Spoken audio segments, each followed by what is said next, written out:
पिछली कड़ी में आपने देखा कैसे अमेज़न की उस शापित बस्ती में हेलीकॉप्टर गिरा और यात्रियों का सामना हुआ सड़े गले ज़ॉम्बीज़ से। अब देखिए आगे की कहानी। रात अब और भी गहरी हो चुकी थी। जंगल के ऊपर काले बादलों ने आसमान ढक लिया था। दूर कहीं बिजली चमक रही थी और उसकी रोशनी में उस बस्ती के खंडहर किसी भूतिया नगरी की तरह दिख रहे थे।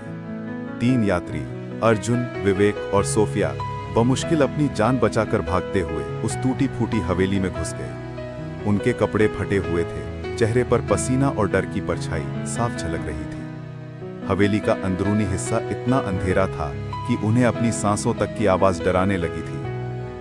अचानक दीवारों पर हल्की हल्की लाल चमक दिखाई दी। जब उन्होंने गौर से देखा तो समझ आया कि ये चमक किसी पेंट की नहीं बल्कि खून से बने हुए चिन्हों की थी।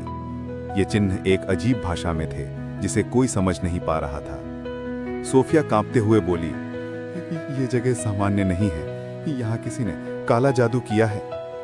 अर्जुन ने टॉर्च जलाकर दीवार को देखा। खून से खींचे गए चिन्ह धीरे धीरे चमक रहे थे, मानो कोई अदृश्य शक्ति उन्हें जीवित कर रही हो। उसी वक्त हवेली के बीचों बीच से एक ठंडी हवा चली। मशालें अपने आप जल उठी और पूरे कमरे में अजीब सी गंध फैल गई, सड़े हुए मांस और धुएं की गंध।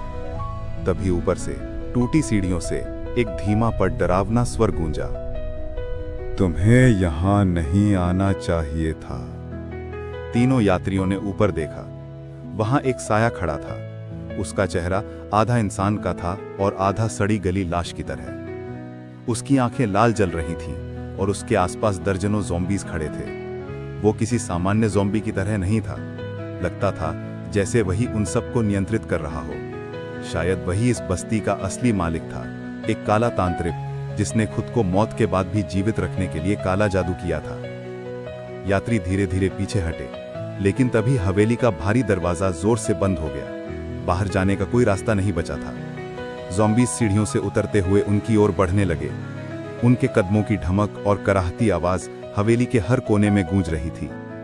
विवेक ने कांपती आवाज में कहा, अगर हमने ये रहस्य नहीं सुलझाया तो हम भी इनमें से एक बन जाएंगे। अचानक हवेली की फर्श हिली। बीचों बीच बना काला कुआं गूंजने लगा। उस कुएं से और भी ज़ॉम्बीज़ बाहर निकलने लगे। उनकी आंखें खाली थीं, उनके मुंह से खून और लार टपक रही थी और उनका शरीर आधा इंसान और आधा सड़ चुकी हड्डियों का ढांचा लग रहा था। तीनों यात्रियों ने दरवाजे को तोड़ने की कोशिश की, लेकिन दरवाजा जैसे किसी अदृश्य ताकत से सील हो चुका था। हवेली की दीवारें कांप रही थीं और बाहर जंगल में सैकड़ों ज़ॉम्बीज़ की चीखें गूंज रही थीं। सोफिया रो पड़ी, हम यहां से कभी नहीं निकल पाएंगे। तभी हवेली के ऊपर खड़ा वो काला तांत्रिक अपने हाथ उठाकर कुछ मंत्र पढ़ने लगा।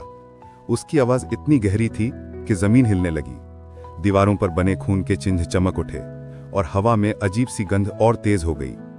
अर्जुन ने समझ लिया, जब तक ये तांत्रिक जिंदा है हमें कोई नहीं बचा सकता। लेकिन सवाल यह था, वे 3 सामान्य यात्री क्या उस ताकतवर शैतान का सामना कर सकते थे? अब उनके सामने 2 ही रास्ते थे, या तो मर जाएं या उस काले रहस्य को उजागर करें। और जैसे जैसे ज़ॉम्बीज़ नजदीक आ रहे थे, उनकी किस्मत का फैसला करीब आता जा रहा था। क्या यात्री हवेली के उस काले रहस्य को जान पाएंगे, या वो भी हमेशा के लिए इस शातिब बस्ती के ज़ॉम्बी बन जाएंगे? ये रहस्य अभी बाकी है। अगर आप भी इस रहस्य का अगला अध्याय जानना चाहते हैं तो अभी चैनल को सब्सक्राइब कीजिए और घंटी दबाइए, क्योंकि असली दर्द तो अभी शुरू हुआ है।